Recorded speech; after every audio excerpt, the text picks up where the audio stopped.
Jan's a local historian, and she knows where all the cool stories are.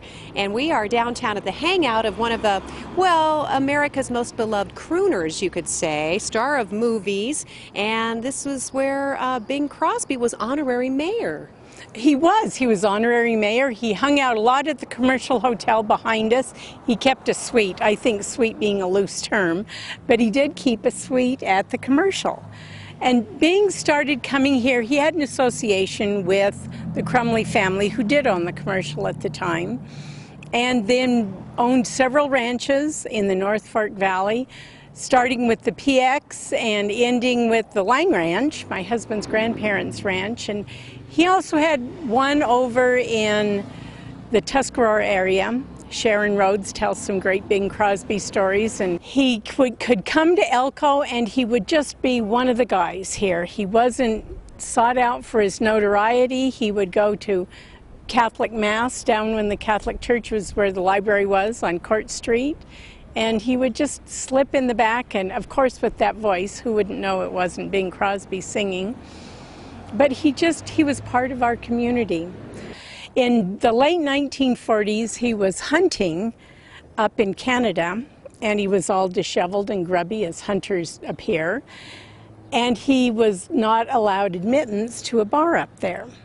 So somehow the people in Elko found out about this, and they got a hold of Levi Strauss Company and had a Levi tuxedo made for Bing Crosby with the red tags that say Levi is the boutonniere.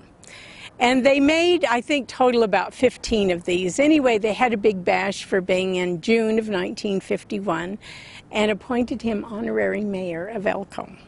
That must have meant so much to him, Jan. And it was a big deal. And he also, over in the Commercial Hotel parking lot at the Hunter Theater, hosted a world premiere movie, Here Comes the Groom, and had all these movie stars, and it was a big deal. And he loved being here because he was, as I said, just one of the guys. When he was in Hollywood, he was required to wear a toupee because he was very bald. But up here, he was just another little short, bald guy.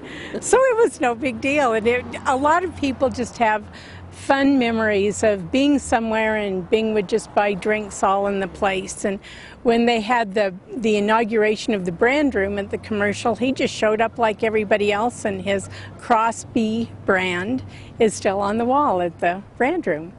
What a wonderful part of Elko history, unique and special to us, and I'm so glad that you shared it with us today, Jan. Well, it was a lot of fun, and Bing's just one of the great, many notable people that we've had around here, and we'll have another story next week.